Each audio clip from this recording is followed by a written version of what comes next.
If you've dug yourself a hole, if you put yourself in financial debt, you really did something bad with your relationship with your spouse or your kids, it can take years to undo some of the problems that you have caused yourself. And you don't get to just snap your fingers and now all these mistakes that you made are gone. You got to get that shovel and you got to start pulling dirt back down. You got to start packing it down and you got to start working to make up for the mistakes that you made in the past. So that's the reality check. Here's the other reality check.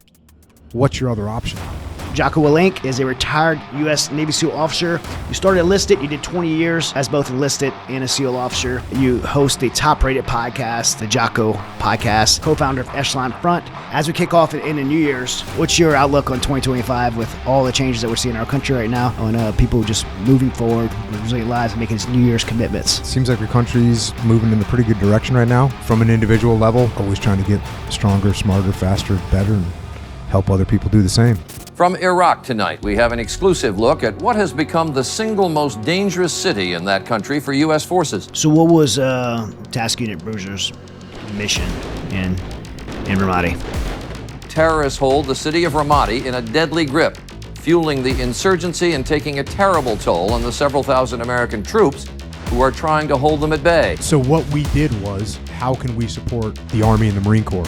We had a whole array of combat power on that battlefield. Our attitude was, how can we help you? As these combat outposts were being put in throughout Ramadi, as they were being built, the enemy would attack. We would set up sniper overwatch positions that were like 300, 400, 500 meters away from the combat outpost that was being built. And as the enemy would maneuver in to attack, we would be in a position to interdict and eliminate them. And that's what we did. We did so much so fast. We had like 50 armor pieces going in, with SEALs in the lead, taking down the building, setting up Overwatch, and then I'm with the battalion that's moving in.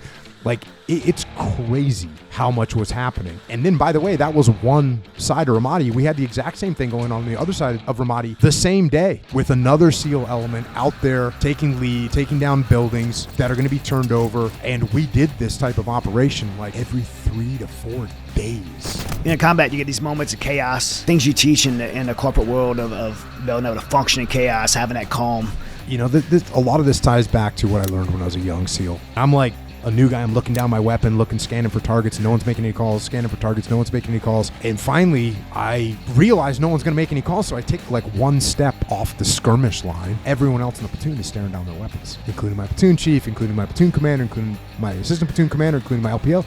So they can't see what's happening. So after like 30 seconds or whatever it was, I made the call. Guys did what they were supposed to do. And when we got done, the platoon chief was like, hey, good job making that call. And I was kind of surprised. And as I thought about it, I was like, wait, why was I able to make the call and my platoon chief did? And I realized it was because I took a step back and I detached from the situation and I looked around. And so that became my mode of operating. This show, the Resilient Show, we're about teaching people how to be resilient, how to hear resilient stories like yours, and putting the principles in place in your life. How does some of the things you talk about outside of the corporate world apply to everyday life? The more discipline that you have in your life, the better your life is going to be. Absolutely no question about that whatsoever.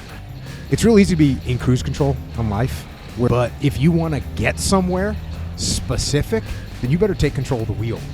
And you better drive that car where you want it to go. What do you say to the people that have like every excuse imaginable and feel like they just have no more bandwidth to be intentional about adding discipline to their life, to taking control of their life? How do you gain back control when you feel like you have none? Yeah, you got to start with what you can control. Doesn't matter how deep you are. You can make progress. You can start to improve things. As you start to improve things in your life, you will gain momentum. Not that you're not going to hit setbacks, because you will, but you'll be able to handle those setbacks better. And generally speaking, there will be a trajectory that gets better and better the more discipline you have and the more you do the right things and the more you make the right decisions, things will get better. Again, it's not like things aren't going to go bad. It's not like you can start to turn your life around and you quit drinking and you patch things up with your wife and then you get fired from your job. That can happen. Now you at least have a good relationship. You can talk through with your wife. You can explain what you're going to do with your finances. You can come up with a plan to get a new job. You know you're not wasting money on booze. Like, there's a whole bunch of things that you already have moving in the positive direction. So if you're in a hole, stop digging, number one, and then start to make changes so you can get yourself out of that hole. And it might be slow and it might be a long crawl, but it's going to get better. I'm asking this next question from me.